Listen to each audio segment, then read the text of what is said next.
Hi, this is Pam from the Birch Cottage blog. In this video tutorial, I'd like to show you how to sew a coffee cup sleeve.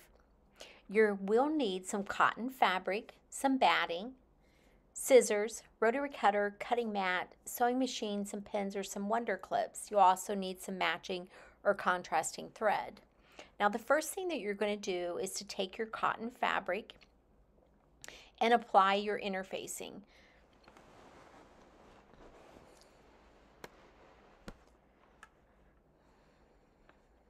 So I'm using iron-on interfacing for my coffee cup sleeves, and I'm using 2 pieces of cotton fabric that are contrasting fabric. So I'll have a reversible coffee cup sleeve. On one side I'll have these cute little polka dots, on the other side I'll have a contrasting print. But anyway, the first thing that I want to do is to apply the interfacing to my fabric. I like to use a pressing cloth or a cotton towel in between my fabric and my interfacing so I don't have any of that goo sticking to my iron. I also like to use a little bit of steam that helps the interfacing to adhere better to the fabric. But be sure to follow the manufacturer's recommendations on the interfacing that you use. Now, once you have the interfacing ironed on to both pieces of fabric, you'll take those 2 pieces and you'll line them up right sides together. So the interfacing will be on the bottom and the interfacing will be on the top. And then you'll lay your pattern down on top of your layers of fabric.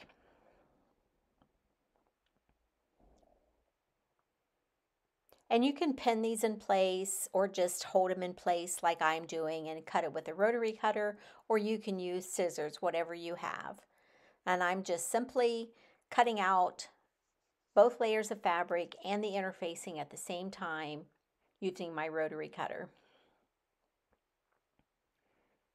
I like to trim off the ends first, and then I would just kind of freeform trim, follow my pattern to cut the fabric. And again, you can use pins to hold this all together. You can use fabric weights, and you can also use a pair of scissors to cut out your pattern. You don't have to use a rotary cutter. I just really like the speed and the ease of using a rotary cutter, especially when I have nice, sharp, fresh blades in my rotary cutter. That's a great tip. Just change your blades often and keep a nice, sharp blade in there so it will cut your fabric better and be less frustrating for you.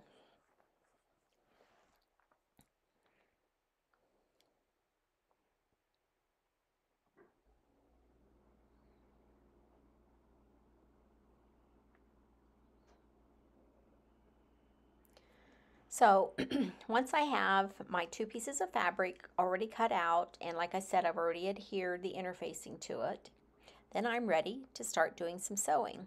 I'll take one of the pieces, and with the short sides, I'll line up the edges and clip those together, and then use a 3/8 inch seam to sew the ends together.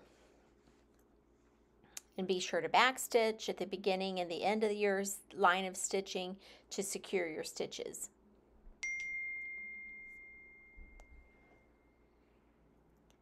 And then do the same thing with the other piece of fabric.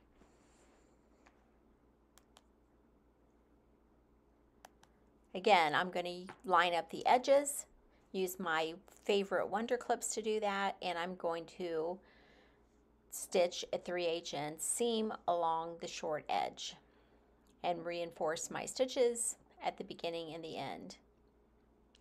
And then I like to, instead of lining up the seams when I put the sleeves together, I'm going to put the seams on opposite ends. So I'll have a seam on one end, and then the center of that fabric I'll have the seam on the other end.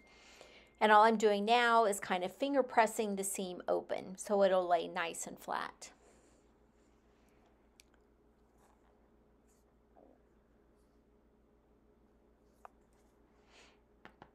And again, I'll do the same thing with the other piece. Now, one of the fabrics that you've sewn together, you'll want to turn so it's right side out. And then for the other sleeve, you will leave it wrong side out.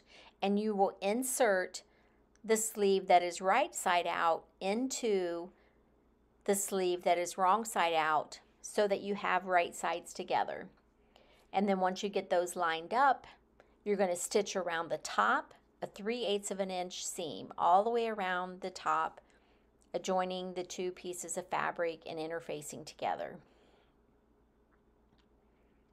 Again, I like to keep my seams on the opposite sides, as you can see here, and to press the seams open. It will give you less bulk in the sleeve when it's finished. So there, open it up, and I'm going to turn it so that it's wrong sides together. It's kind of helpful if you mark the hems before you turn it. So each of the short ends I'm going to fold inside 3/8 of an inch. You can use pins or your Wonder Clips or whatever to hold your seam down. And once I get them all pinned or clip into place, I also like to press it really good, and then I can take my pins or my clips out. And I'm going to do this for both short ends of the sleeve. So once I have the two short ends folded over and pinned in place, I like to press them with my iron. And then I can remove the pins and turn them so that they are wrong sides together. And now I'm just making sure the top seam is pressed nice and flat and that the fabric's laying flat. And once I get that all lined up, I'll line up the bottoms and pin or clip those together. And I'll be ready to do an 1/8 of an inch top stitch to close up the seams at the bottom of the sleeve. So again, I'm going to do a 1/8 of an inch top stitch along the bottom of the sleeve, which will close up that sleeve. And then I will also do an 1/8 of an inch top stitch along the top of the sleeve. And that top stitching along the top just helps everything to lay flat and gives it a nice finished look. Be sure to reinforce your stitching at the beginning and the end, and then trim away any extra threads. And now I'm just going to top stitch 1/8 of an inch from the edge along the top of the sleeve. Again, I'll reinforce my stitching at the beginning and the end, and then I'll trim away any extra threads. And there I'm finished with my coffee cup sleeve. This sleeve is nice and reversible. If you like this video, be sure to like it below and subscribe to my YouTube channel so you'll be notified when there are new tutorials available. Thank you for visiting the Birch Cottage YouTube channel, and be sure to visit me over on my blog, thebirchcottage.com.